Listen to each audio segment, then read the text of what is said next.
With the new year just around the corner, or realistically at the time you're watching this, probably here, I thought it would be good to give you guys a little rundown of how I'm going to be using Anytype in the next year.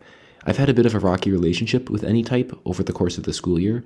It's been difficult to get notes into it, and sometimes it'll disappear with text or reset values, but overall, I'm pretty excited to be using Anytype going into my next semester of college. So I thought I would just give a little tour about how I'm using it, some features I might like to see, and overall what I think Anytype can do for students or basically for anybody. So let's dive right in. Here I have my homepage, and it's obviously a little blank right now. I'm still in the process of filling it out. But what I've done is I've put links to the top 5 pages that I want to be able to access here at the top. So everything else on here, these 2025 plans, this is just a toggle. And I've got some ideas that I might want to achieve for next year. I'm still working on these, but that's all that we have down there. The main focus is these links here at the top. So let's just go through one by one. Here I've got my page for YouTube. And here I just kind of have all the YouTube videos that I'm thinking about doing. I have a production status, so this is just one I'm thinking about.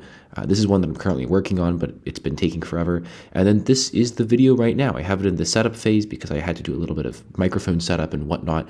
Back here on the homepage, the next piece of information is the academics tab. And this is just where I'm going to be keeping my classes for every college semester that I'm in.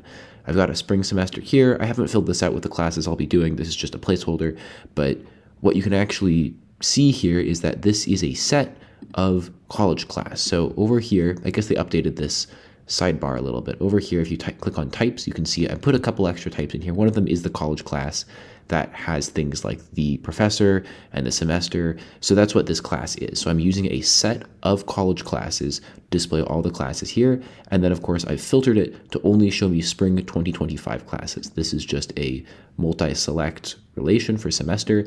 This is the filtered view for spring 2025. So when I go in and retroactively add fall 2024, I'll just take the same set and then change this filter to say fall 2024 instead of spring 2025.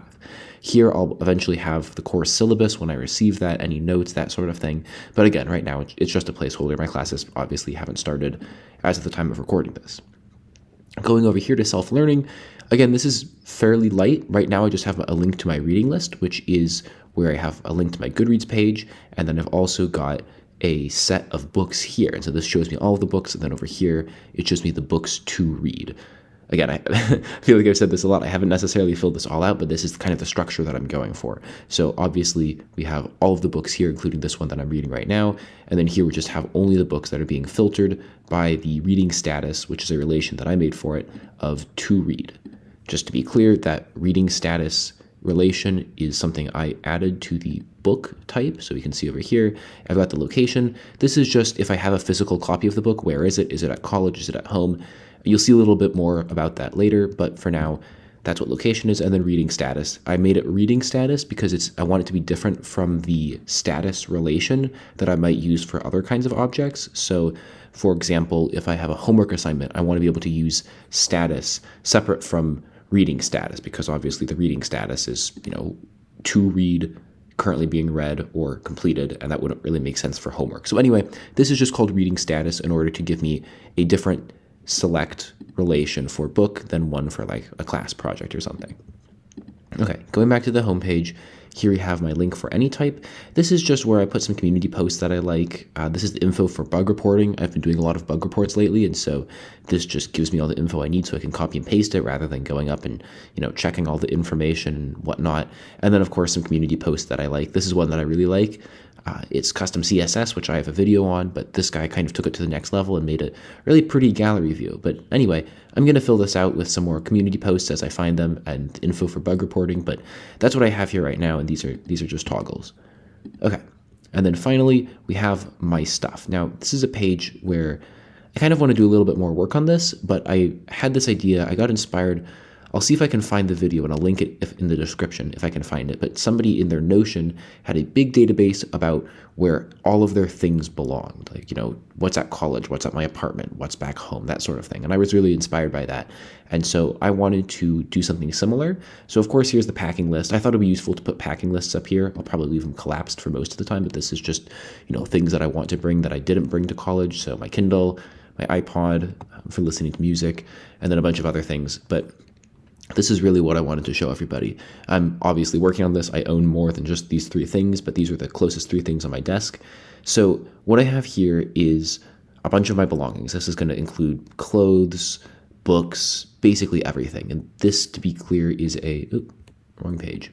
This is a custom type that I made, just called belonging, and it has that location relation to it, and it has the kind of thing. And the goal with this is simply to be able to track all of the things that I own. That will be easy for getting rid of things that I don't need or don't want. And it'll also be useful to see where they are. Obviously, this is at home, but that's totally coming with me to college. In fact, all of these things are coming with me to college. So I'll be able to update this. And at any given point at college or at home or on the plane, I'll be able to know exactly where all of my belongings are. And I just think philosophically, at least living in America, it's pretty easy to get more things than you actually need. So I want to be able to see what I have, and I think laying it out in a list might be a good way to realize that I have more than I need, or I don't need certain things that I can give away. I just think that's very helpful and useful to have on hand. I think it's far too easy to forget what you have and forget how many things you have and just kind of be wasteful that way. So that's kind of the goal here. Anyhow, that's the main pages that I have set up right now. Obviously, I'll be doing a little bit more work, but what I think is important about Anytype is not all the nitty-gritty details, but really the structure that you have. That's what types are for, that's what relations are for. And so I wanted to show off the structure that I plan on using going into the new year. So hopefully this was inspirational to you. Hopefully my slightly sick voice didn't throw anybody off, but I will see you all in the next video, and thanks for tuning in.